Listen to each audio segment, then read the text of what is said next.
Une aventure collective, c'est ainsi que se définit le challenge Cube S qui aide les établissements scolaires à diminuer leur consommation d'énergie pendant 5 ans. 2 collèges ardennais ont déjà relevé le défi, ceux de Nouzonville et de Vireval. Pour la 3e fois cette année, au collège Jean Rogissard de Nouzonville, le CEREMA, établissement public de référence en matière de transition écologique et énergétique, anime des ateliers pédagogiques. Céline Dubreuil du CEREMA nous dit tout sur ce challenge. L'idée, c'est de les motiver, de les booster. Ils essayent de faire le maximum d'économies d'énergie pour une opération coup de poing en se battant les uns contre les autres. Et ensuite, pendant les 4 années suivantes, ils vont suivre leur consommation. Donc là, sur le collège de Nouzonville, ça s'est concrétisé, on va dire, par 3 actions de notre part. Donc une première rencontre en janvier où on a rencontré l'équipe pilote en fait, et où on a défini leurs besoins d'accompagnement, puisqu'en fait, on fournit dans le cadre du challenge tout un tas d'outils clés en main que les enseignants, les personnes qui portent le challenge au sein des établissements peuvent prendre en main. Et puis après, on est là aussi pour développer des actions de sensibilisation comme celles qu'on fait aujourd'hui.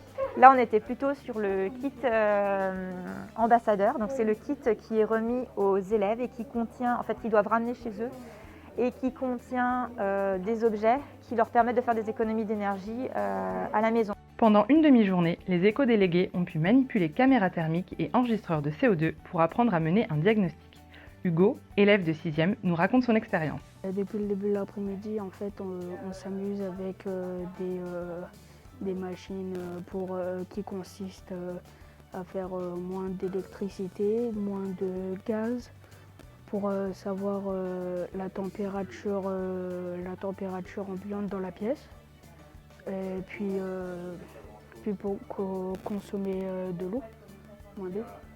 Côté éducation et sensibilisation, Christophe Martin, chef de projet performance énergétique au Conseil départemental des Ardennes, s'enthousiasme. Le challenge Cube S a de nombreux avantages. Dans un premier temps, il y a le côté éducation qui est particulièrement intéressant, c'est-à-dire que les étudiants, les élèves vont répéter ce qu'on va leur apprendre dans les différentes interventions du CEREMA chez eux, dans le présent mais aussi dans le futur, et eux-mêmes transmettre ce qu'ils ont appris auprès de leurs camarades ou même de leurs parents ou des autres personnes qu'ils pourraient rencontrer. Et ensuite, il y a un second intérêt, c'est tout simplement les économies d'énergie, et que ce soit d'un point de vue écologique ou financier.